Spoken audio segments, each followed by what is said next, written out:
For the second time, a set of young professionals under the aegis of a non-governmental organization, Young Professionals in Policy and Development, got together over 60 farmers in an interface to cue them into an healthier farming practices.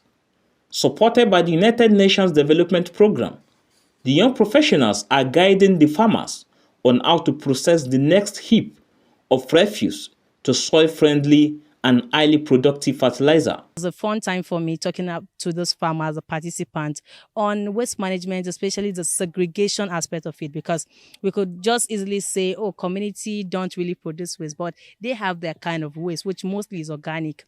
It's we encouraging them to take back those to farm, and for the non-recyclables, a way forward, charting the way forward from here now. How do they go with the non-recyclables? With the recyclables, how are they able to even find crude equipment to even start recycling them at this point and all of that? And from here, we hope to make it more practical, moving from the classroom or from the place of teaching to the field where we practicalize those things. Well, we even like the place of donation of the incinerator where they can collectively manage their waste in the most sustainable method.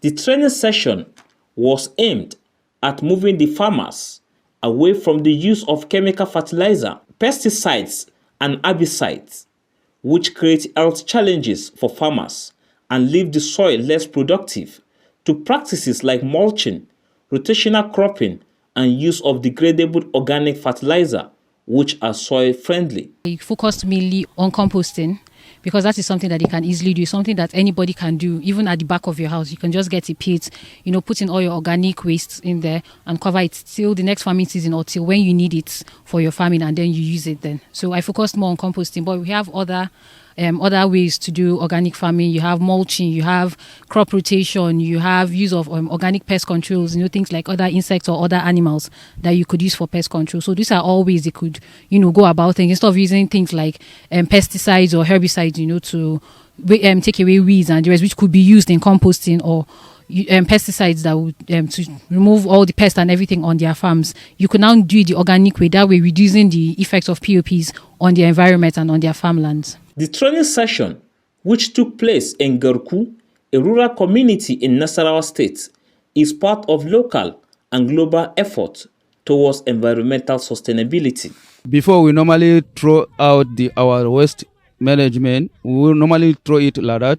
But now, as you come, you show us how to manage the waste, more especially like this plastic waste and this organic waste. This plastic waste, we'll use it for recycling some things for another use.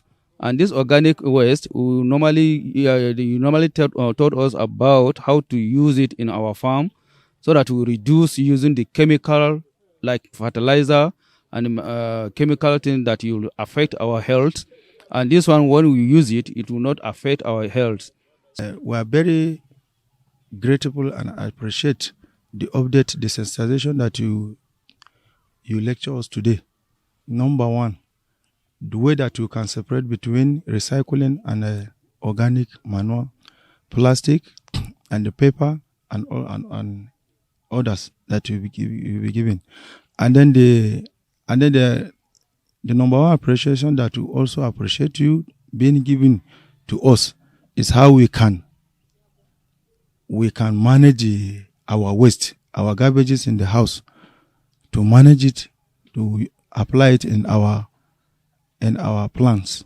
As these farmers return to their fields, the message is clear: sustainability begins at the grassroots. In Abuja, Nasiru Usman for Signature TV.